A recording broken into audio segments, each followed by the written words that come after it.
오늘 우리는 어린 사무엘이 낯선 음성을 들었던 그 상황 속에서 하나님께서 저와 여러분들에게 주시는 시대의 경고라는 제목으로 은혜를 나누려고 합니다. 오늘 우리가 읽은 본문에는 좀 생소한 문장들, 그 문장을 읽으면 우리의 좀 움츠려 들게 하는 경고 섞인 하나님의 음성이 저와 여러분들에게 보여주고 있습니다. 1절 말씀에 보니까 여호와의 말씀이 희귀하여 이상이 보이지 않았다. 그 구절 속에는 절망만 들어 있습니다. 3절 말씀에 보면 여호와의 등불이 아직 꺼지지 아니했다라는 말씀을 읽으면 거기에는 절망과 희망이 공존합니다. 여호와의 등불이 꺼져가고 있는 것을 볼 때는 절망이지만 아직 꺼지지 않았다는 것에는 희망이 그 속에 있습니다. 7절 말씀에 보니까 사무엘은 아직 여호와를 알지 못하고 여호와의 말씀도 그에게 나타나지 아니했다라는 그 구절 속에는 희망이 숨어 있습니다. 하나님께서 새로운 일을 성취하실 희망이 그곳에 있습니다. 이상의 문장으로 볼 때 그 시대가 혼탁한 시대, 불안정한 시대임을 우리는 알 수 있습니다. 굉장히 혼탁한 시대, 그래서 한마디로 말해서 난세입니다. 이 난세에는 영웅이 나타나기도 합니다.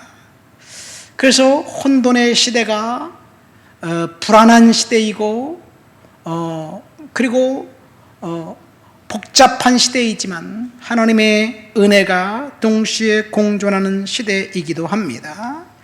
이 혼돈의 시대에 하나님께서 사람을 찾고 있는데 어떤 사람을 찾고 있느냐?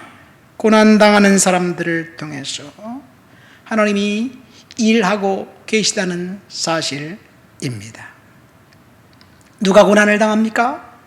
본문에 보면 한나라는 여성이 불임이라는 고난을 있었고 그 고통 때문에 하나님 앞에 찾아와 기도했고 그리고 기도한 한나를 통해서 하나님은 새 일을 시작하셨습니다. 어떤 의미에서 보면 지금 우리가 고난당하고 있습니다. 교회도 그렇고 저도 그렇고 우리 교회 성도들 한 사람 한 사람을 이렇게 더듬어 보면 하나님께서 고난을 통해서 훈련시키고 계십니다.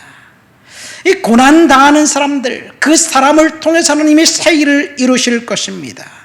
한나를 통해서 하나님이 새 일을 이루셨고 사무엘을 통해서 하나님께서 새로운 일을 시작하셨고 고난당하고 있는 저와 여러분들을 통해서 하나님은 새 일을 시작하실 것입니다. 그래서 오늘 설교는 희망의 메시지가 됩니다. 우리에게는 하나님이 허락하신 희망이 있습니다. 이 사무엘상은 한나라는 불행한 여성, 비참한 여성을 통해서 시작됩니다. 자식을 낳지 못한 그런 것으로 한나는 괴로움을 당하고 있었습니다. 이 한나가 괴로움을 당할 때는 사사시대입니다. 사사시대는 사람들이 각자 자기의 소견에 옳은 대로 행했던 그런 시대였습니다. 무질서와 혼란의 시기에 아들을 낳지 못했던 그 여성은 엄청나게 멸시와 고난과 조롱을 당하는, 그리고 비웃음만 그 여성에게 있었던 시대였습니다. 자신을 영원히 사랑한다고 고백했던 남편은 사랑한다고 말은 하지만 행동은 다른 여성을 통해서 첩을 얻고 아들을 낳습니다. 남편의 사랑도 예전 같지 않습니다.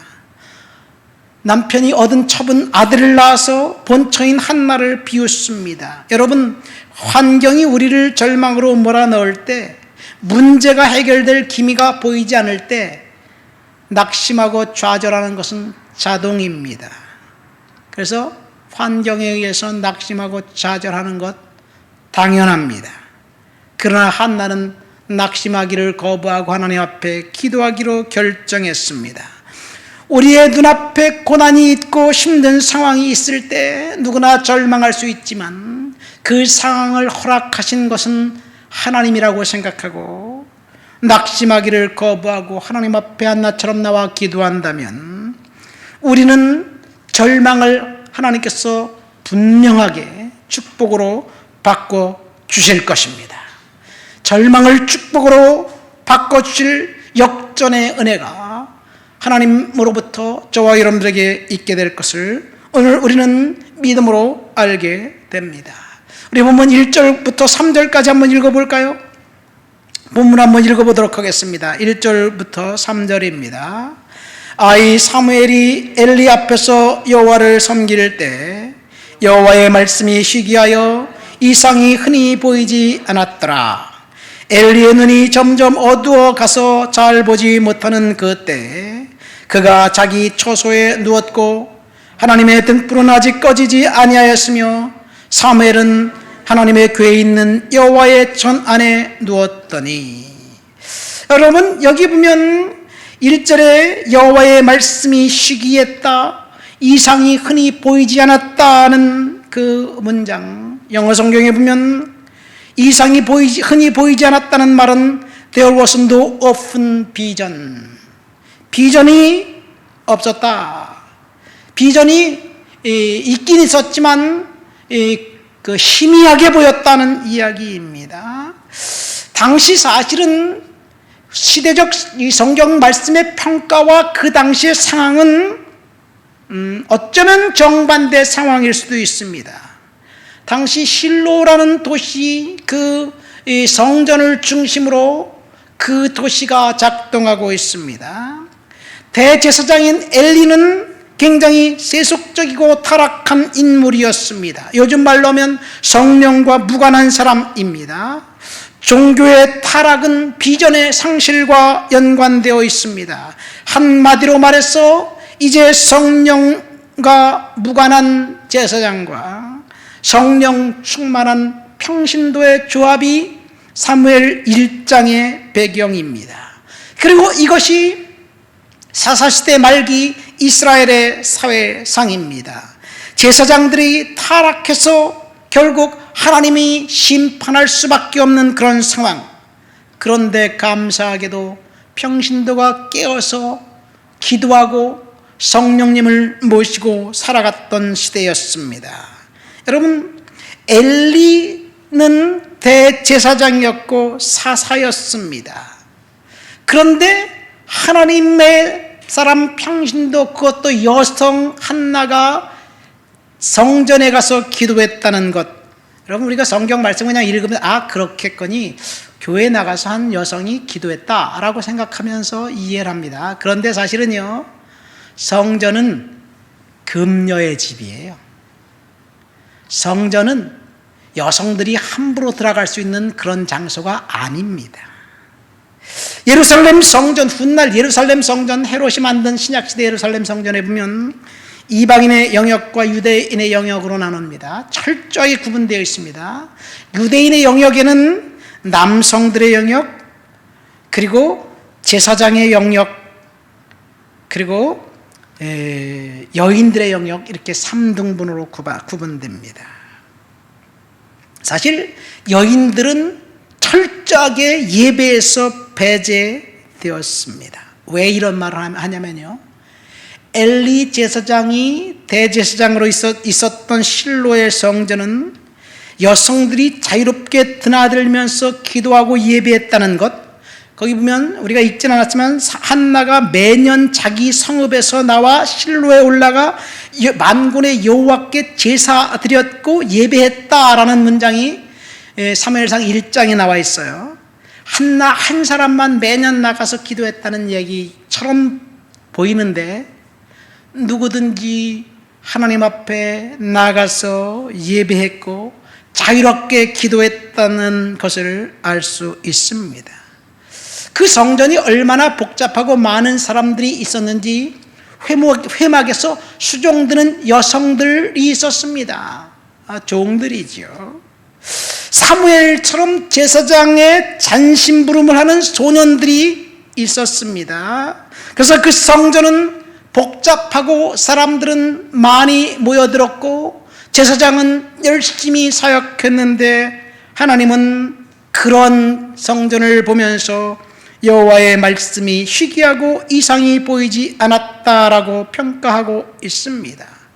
사람들이 그토록 많이 드나들면서 하나님을 예배하고 기도하고 하나님 앞에 제사하는데 왜 말씀이 희귀하고 이상이 보이지 않았을까요?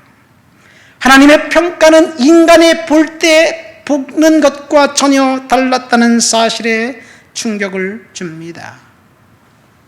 이 상황을 오늘날 우리식으로 해석하면 사사겸 대제사장 엘리가 담임하던 그 실로의 성전은 오늘날 누구나 이름만 대면 알 수 있는 대형교회, 유명한 목회자가 담임하고 있는 그런 교회, 많은 사람들이 모여서 기도하고 예배하고 그래서 예배가 활성화된 그런 교회의 모습이 아닌가 생각됩니다. 그런데 그곳에 여호와의 말씀이 희귀하고 이상이 흔히 보이지 않았다는 아주 야박한 평가를 성경은 하고 있습니다. 왜 하나님께서 이런 평가를 하느냐? 첫째, 엘리 제사장의 천박한 영성 때문입니다. 대형교회를 담임하고 있었던 그런 엘리 제사장이 영성이 정말 천박했습니다. 한 평신도 여성이 교회에 와서 성전에 와서 기도하고 있는데 엘리 제사장은 물끄러미 바라보면서 그 여성에게 한마디 툭 던진다는 말이 언제까지 취해서 횡설설 그러겠냐, 이제 그만 포도주를 그만 마셔라, 이런 이야기를 한나에게 합니다. 여러분이 한나라면 목사님에게 그런 소리를 들었다면 상처받지 않을까요? 그런데 한나는 제사장님, 제가 술 취한 것이 아니라 포도주와 독주를 마신 것이 아니라 하나님 앞에 내 심정을 통한 것뿐입니다 라고 대답하면서 상처받지 않습니다. 그러니까 또 이 엘리 제사장은 금방 180도 말을 바꿔서 평안히 가라, 하나님이 내 기도한 것을 들어줄 것이다 라고 축복을 선언합니다. 그런데요, 한나는 제사장의 말을 하나님의 음성으로 듣고 전혀 상처받지 않고 집으로 돌아가서 다시는 얼굴에 근심빛이 없었다라고 성경은 보도하고 있습니다. 엘리 제사장의 축복으로 한나는 아들을 낳았는데 그 아들이 오늘 본문에 나와 있는 사무엘입니다. 하나님께서 여호와의 말씀이 희귀하여 이상이 흔히 보이지 않았다고 평가할 수밖에 없는 두 번째 이유는 엘리 대제사장의 아들들인 제사장 홈리와 비느하스의 파렴치함입니다. 홈리와 비느하스는 제사장입니다. 하나님의 성전에서 백성들을 위해서 사역했던 사역자입니다. 그런데 그들은 두 가지 죄를 저질렀습니다. 첫 번째는 여호와의 제사를 멸시했습니다. 사무엘상 2장에 보면 그들은 제사 드리고 난 다음 하나님께서 자신들에게 주신 그 몫을 챙겨야 되는데 그들은 제사 드리기 전에 욕심을 부렸습니다. 제사장들이 하나님 앞에 제사 드리고 난 다음에 자신들이 취해야 될 몫이 분명히 성경에 기록되어 있어요. 그런데 하나님 앞에 예배 드리고 기름을 태우기 전에 생고기를 달라, 그래서 탈취해 갔습니다. 빼앗아 갔습니다. 여러분, 제사장들이 제사 드리고 난 나머지 어떤 부분을 제사장들이 취했을까요? 제가 이 설교를 준비하면서 레위기를 쭉 읽으면서 제사장들에게 하나님이 무엇을 허락했는가 그것을 한번 일부러 찾아봤어요. 첫 번째, 번제. 번제는 이 몽땅 다 재물을 태워버려요. 그런데 가죽을 벗겨서 그 재물을 태워버리기 때문에 남은 가죽은 제사장의 몫이었습니다. 화목제는 내장과 기름 부분만 태워서 하나님께 드리고, 그리고 고기는 다 그 제사 드린 사람이 갖고 와서 이틀 안에 먹어야 돼요. 그게 화목제예요. 원수건 적이건 그 다음에 이방인이건 누구든지 이틀 안에 먹어야 됩니다. 송아지 한 마리 잡으면 그걸 이틀 안에 먹으려면 어떻게 해야 되나요? 자기 혼자 먹으면 안 되죠. 온 동네 사람들, 지나가는 사람들, 나그네까지 다 데려다가 먹어야 돼요. 이틀 안에 먹지 않으면 그 제사는 무효가 돼요. 오히려 저주를 받아요. 그런데 여기서 제사장의 분깃이 있습니다. 오른쪽 뒷다리와 가슴 부분은 제사장에게 드렸어요. 화목제 때. 그거 빼고 제사 한 사람이 다 먹었습니다. 속죄제와 속건제. 속죄제와 속건제는 죄를 용서받기 위한 제사이기 때문에 일단 피를 받아서 제단에 뿌리고 제단에 쏟습니다. 그리고 여기에도 기름 부분만 제단에서 태웁니다. 그리고 나머지 고기는 다 제사장들에게 주는 거예요. 속죄제와 속건제를 하면 제사장은 신난 거죠. 왜냐하면 나머지 다 자기 거기 때문에. 근데 지금 홈리와 비누아스는 속죄제와 속건제 드릴 때 기름을 태우기 전에 고기를 탈취해 간 거예요. 그리고 마지막으로 소제라는 곡식을 드리는 제사가 있는데 가루 한 움큼을 기름에 섞어서 하나님 앞에 태우고 이 곡식은 다 제사장에게 드렸습니다. 이것은 제사장의 양식이 되었습니다. 자, 어쨌든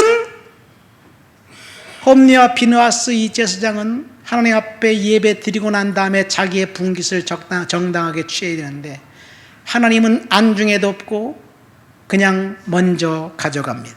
이 제사장은 삶은 생고기를 좋아해서 제사장이 구워 먹을 생고기를 먼저 내라. 그리고 탈취해 갑니다. 그리고 두 번째 그들은 성폭행을 저질렀습니다. 회막에서 수종들은 여인들을 위기에 의해서 성폭행을 저질렀습니다. 그런데 문제는 그 아버지 엘리가 아들들이 저지른 불량하고 타락한 그 죄를 너무나 잘 알고 있으면서 책망하거나 처벌하지 않았습니다. 단지 엘리는 얘들아 내게 들리는 소문이 좋지 않다. 너희들이 어째서 그렇게 하겠느냐. 하나님이 심판하실 것인데 떠나라. 이런 말만 합니다. 아버지의 말을 듣지 않았습니다. 점점 더 포악해져 갔습니다. 그래서 성전은 음란의 장소, 강도의 구렬이 변해버렸습니다. 많은 사람들이 그 성전에 운집하고 모이면 모일수록 제사장들은 탈취할 것이 많았습니다. 그래서 그것은 여호와의 말씀이 시기하고 이상이 사라졌습니다. 그리고 여호와의 등불이 서서히 꺼져가고 있었습니다. 이것은 성직자의 타락과 연관되어 있습니다. 이런 난세에 하나님은 하나님의 음성을 듣고 순종할 사람을 찾고 계셨습니다. 오늘 우리는 성전에 드나드는 그 수많은 사람들 중에 왜 하필이면 어린 사무엘을 하나님이 불렀을까라는 의문을 갖게 됩니다. 다시 2절부터 4절까지 한 번 더 읽어볼까요? 본문 2절부터 4절을 읽습니다. 엘리의 눈은 점점 어두워 가서 잘 보지 못하는 그때 자기 처소에 가서 누웠고 하나님의 등불은 아직 꺼지지 아니하였으며 사무엘은 하나님의 궤에 있는 여호와의 전 안에 누웠더니 여호와께서 사무엘을 부르시는지라 그가 대답하되 내가 여기 있나이다 하고 3절에 보니까 하나님의 등불이 아직 꺼지지 아니했다는 문장이 중요합니다. 하나님의 등불이 아직 꺼지지 않았다는 것은 곧 꺼져버릴 것이라는 절망을 이야기합니다. 아직 꺼지지 않았다는 이야기는 꺼지기 전까지 기회가 있다는 의미이기도 합니다. 이것은 희망입니다. 저는 아직까지 저와 여러분들의 인생에 하나님의 등불이 꺼지지 않았다는 그 사실을 믿습니다. 우리 민족을 향한 등불이 아직 꺼지지 않았고 제 삶에도 하나님의 등불이 아직 꺼지지 않았고 여러분들의 삶에도 하나님의 등불이 아직 꺼지지 않았습니다. 그러나 언젠가 꺼지게 된다면 그날 우리가 아무리 하나님께 부르짖어도 소용이 없습니다. 아직 꺼지지 않은 이 시간 하나님이 주신 기회를 생각하면서 우리는 그 기회를 붙잡아야 될 줄 믿습니다. 등불이 아직 꺼지지 않은 그 순간, 그 시간, 남아있는 시간 주님께서 저와 여러분들에게 다시 순종해라, 다시 주님 앞에 열정을 품고 다시 시작하라는 그런 음성이에요. 심의한 등불 가운데 여호와의 성전, 여호와의 법궤 가운데 복종하고 부복한 한 사람을 하나님은 보셨습니다. 4절 말씀 보세요. 저 4절 말씀을 묵상하다가 굉장히 은혜를 받았어요. 거기에 누가 있습니까? 어린 사무엘이 있습니다. 무엇을 하고 있습니까? 하나님의 궤 앞에서 누워 잠을 자고 있었습니다. 저는 이 말씀을 읽기 전까지 하나님이 부르시는 사람은 정말 하나님 앞에 열심을 내어 기도하고 열심히 뭔가 할 때, 눈을 부릅뜨고 하나님 앞에 깨어 있을 때 하나님이 부르시고 하나님이 복 주신다고 생각했어요. 그런데요, 하나님이 만나는 시간은 깨어있는 시간보다 비몽사몽 시간이더라고요. 보니까 사도행전에 보면 환상을 본 사건이 3번 나옵니다. 사울 왕이 사도행전 9장에 환상을 봤습니다. 10장에 보면 고넬료라는 사람이 환상을 보고, 그리고 베드로가 환상을 봅니다. 백부장 고넬료가 기도하는 중에 환상을 보았습니다. 여기서 고넬료가 기도하는 중에 환상을 보았고 베드로 역시 기도하는 중에 환상을 보았는데 동일한 시간에 서로 각각 환상을 본 거예요. 근데 베드로는 황홀한 중에 환상을 보았고 고넬료는 기도한 중에 환상을 봤어요. 근데 이 비전과 드림은 똑같은 말이에요. 드림은 잠자다 꾸는 꿈을 말하고, 비전은 잠자다 꾸는 꿈인지 깨어있는지 꾸는 꿈인지 모르겠어요.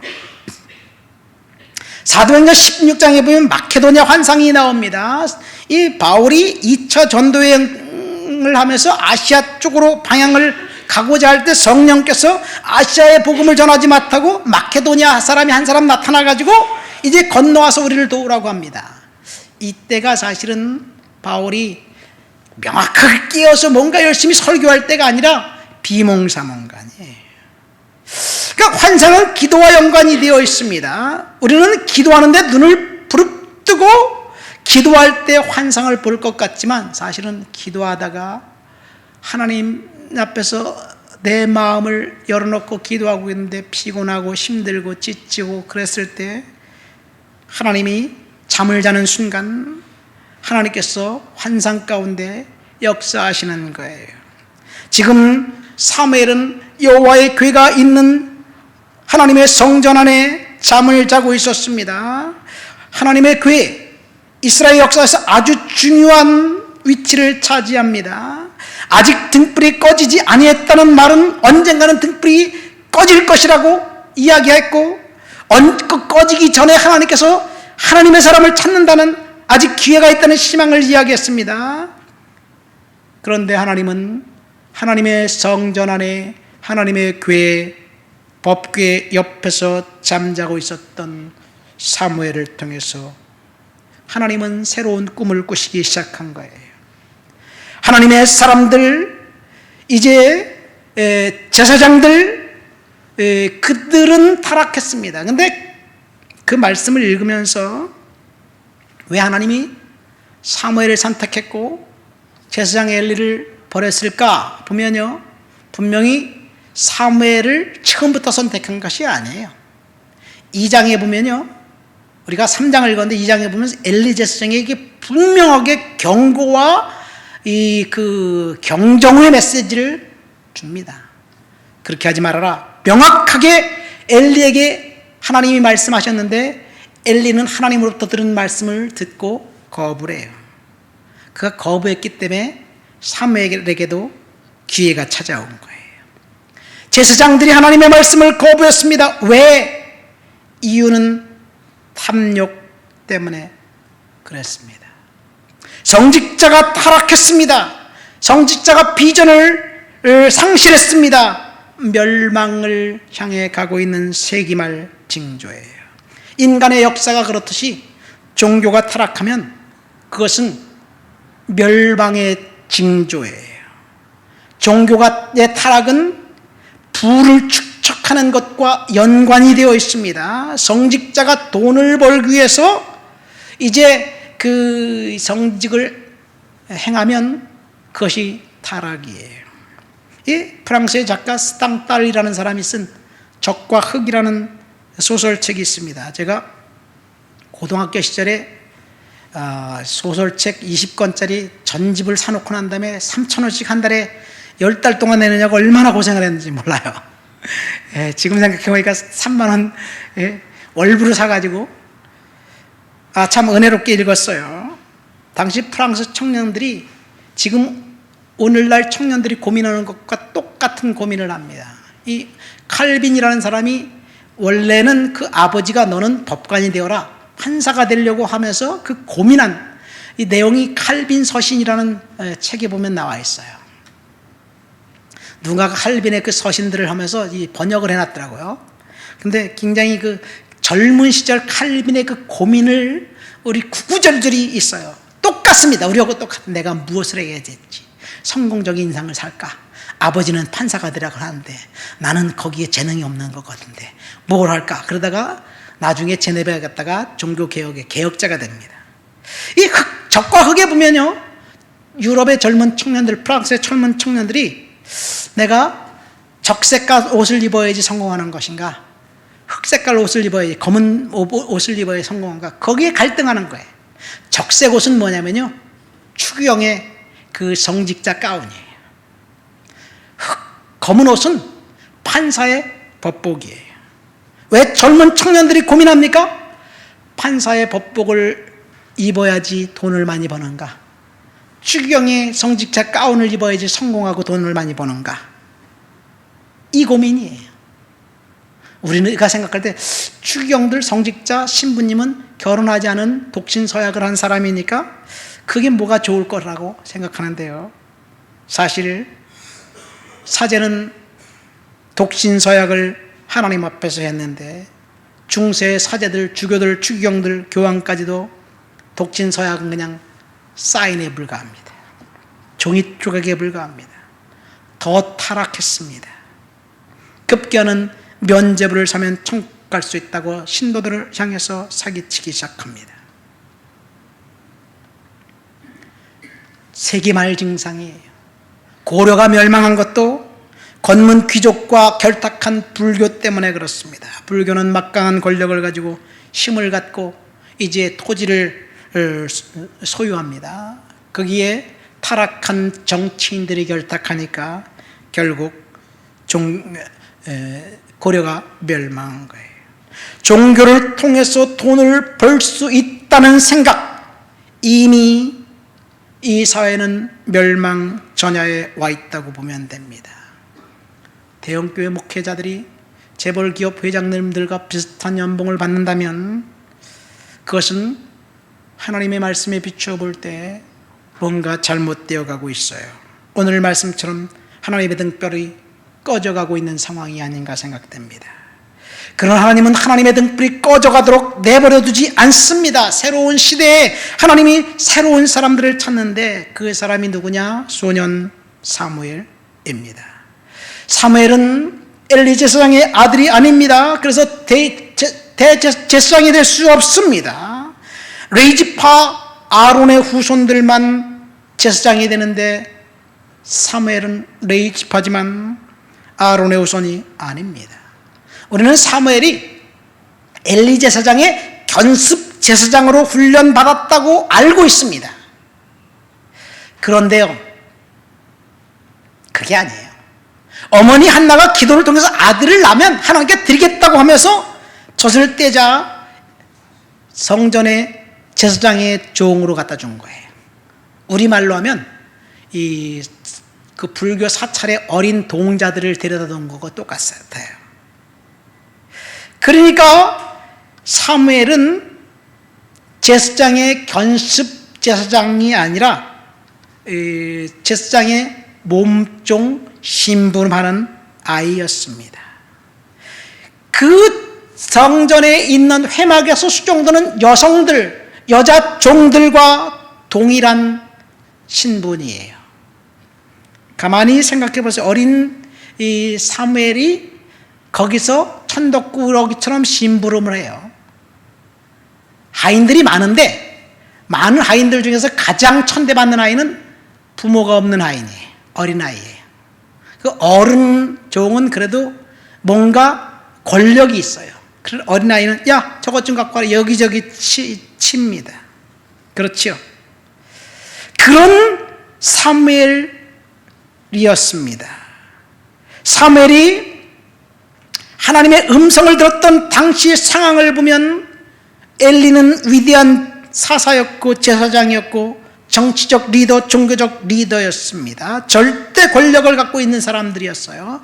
그리고 아버지의 권력과 사사의 직분을 그 아들들 홈리와 비나스 둘 중 한 사람이 이제 앞으로 정치적인 리더, 사사 역할도 감당할 거예요. 그런데 사무엘에게는 전혀 기회가 있을 방법이 없는 그런 상황이었습니다. 그런데 딱 한 가지 하나님이 그를 쓰신 이유는 그가 하나님의 궤 법궤가 있는 그 성전 안에 누워 있었기 때문이었습니다. 하나님의 궤는 법궤였고 하나님의 궤는 언약궤입니다. 법궤가 움직이는 것에 따라서 구약 성경에 보면 어떻게 움직이느냐에 따라 이스라엘의 흥망성쇠가 달라집니다. 이 법궤가 어디 있느냐에 따라서 축복과 저주가 결정됩니다. 다윗이 이 법궤를 갖고 오기 위해서 얼마나 노력했습니까? 이 법궤가 이제 그 홈리와 비느하스가 뒤에 보면 이 블레셋에 빼앗겨요. 이 법궤가 그 있는 그곳 블레셋에 그 에그론이라든가 이런 마을들은 저주가 임합니다. 오벳 에돔이라는 사람이 석 달 동안 자기 집에 모시고 있었는데 축복을 받습니다. 우사라는 사람은 법궤를 다루다가 축사하고 맙니다. 다윗 왕은 그 법궤를 모시고 오기 위해서 정말 열심히 특심합니다. 사무엘은 어려서부터 하나님의 임재가 있는 그곳에 누워 잠을 자고 있었습니다. 이것이 하나님이 사무엘을 찾은 이유였습니다. 이 말씀 사무엘이 여호와의 전안에 누워 잠을 자고 있었다. 이 말씀이 얼마나 저에게 은혜가 되는지 몰라요.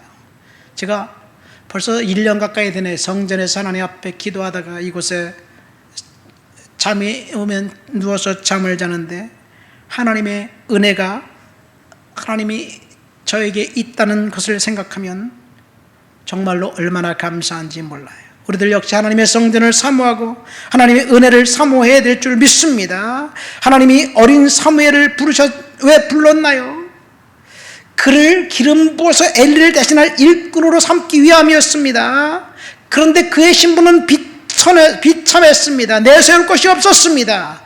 하나님은 사무엘에게 성령 충만함을 부어주셔서 이스라엘에 구원하기 위한 하나님의 새로운 계획이 있었어요.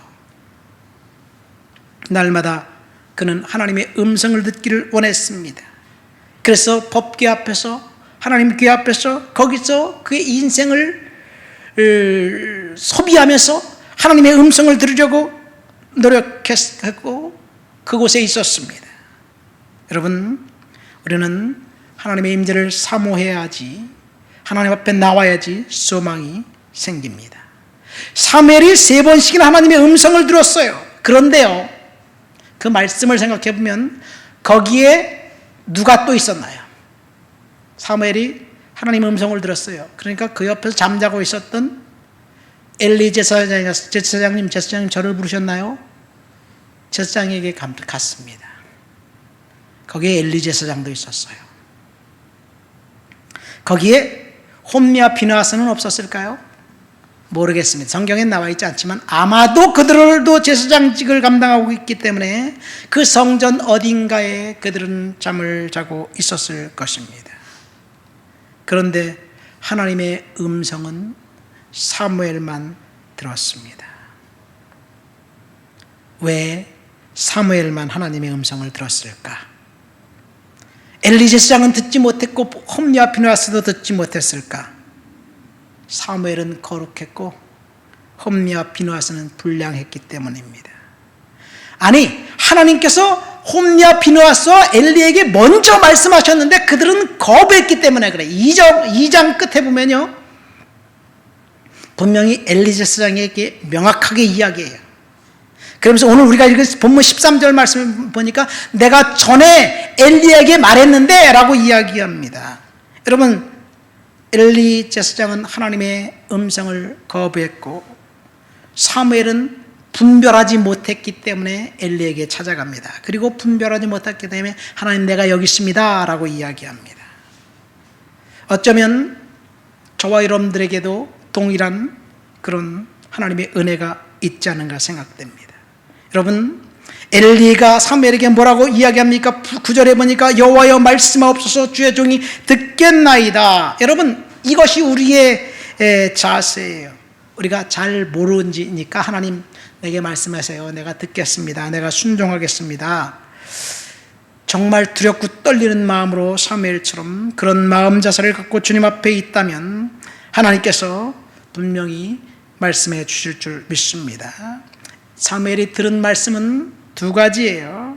첫 번째,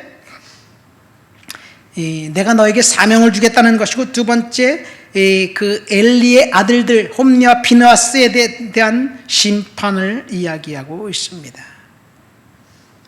하나님이 분명히 제사장들이 지은 죄를 심판하실 거예요.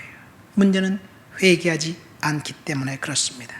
우리가 하나님 앞에 꺼져가는 등불, 이제 하나님이 다시 쓰실 그 사람, 사무엘은 엘리 제사장의 하인으로 허들낸 일을 하는 그 사람이었지만 그 사무엘을 통해서 하나님께서 놀라운 일을 이루실 거예요. 구약의 제사장들이 하나님 앞에서 범죄했을 때 하필이면 선택한 사람이 사무엘이라는 어린아이였어요. 사무엘은 제사장이 될 수 있는 사람이 아닙니다. 그래서 사무엘을 통해서 공식적으로 선지자의 시대를 세워갑니다. 이 제사장들이 성직자라면 사무엘 같은 선지자는 평신도 리더라고 할 수 있어요. 언약궤 옆에서 잠자고 있었던 사무엘, 그 소년 사무엘을 통해서 하나님께서 새로운 일을 이루실 거예요. 저와 여러분들을 통해서 하나님께서 새로운 일을 이루실 줄 믿습니다. 말씀을 맺습니다. 오늘 하나님은 파렴치한 제사장 엘리 가문을 영원토록 심판하겠다고 말씀하시면서 그 이유는 그들이 저주를 자청했기 때문입니다. 엘리는 하나님의 경고를 듣지 않았습니다. 홈리와 비느하스도 탐욕과 쾌락을 이끄는 대로 살았습니다. 그래서 그들은 심판을 자초했습니다. 회개의 기회가 분명히 있었는데 거부했습니다. 그래서 하나님은 그들을 버렸고 그리고 새로운 사람을 선택하셨습니다. 우리가 은혜 아래 산다고 하면서 우리가 죄를 묵과하고 죄 가운데 그대로 머물러 있다면 엘리 가문에 임한 저주가 저와 여러분들에게도 임할 수도 있다는 것을 우리는 경고로 들어야 될 줄 믿습니다. 사무엘을 선택했던 하나님의 그 은혜가 법궤를 곁에 잠을 자면서 하나님의 은혜를 사모하는 저와 여러분들에게 있게 되시기를 예수님의 이름으로 축원드립니다. 우리 다 같이 말씀을 생각하며 통성으로 기도합니다. 하나님 은혜 가운데 살아갈 수 있도록 도와주옵소서, 지켜주옵소서, 역사해 주옵소서 기도합니다. 하나님 아버지 감사합니다. 오늘도 주님 앞에 나와 주를 높여드리고 주를 찬양하고 주를 예배합니다. 성령의 능력과 충만과 거룩한 역사가 우리의 삶 가운데 있도록 주여 도와주시옵소서. 말씀으로 사로잡아 주옵시고 은혜로 채워주옵시고 능력으로 채워주옵소서. 하나님 꺼져가는 등불 가운데 하나님이 새로운 소망을 사무엘을 통해서 허락하셨던 것처럼 우리를 통해서 이루실 소망을 기대합니다. 예수님의 이름으로 기도합니다. 아멘.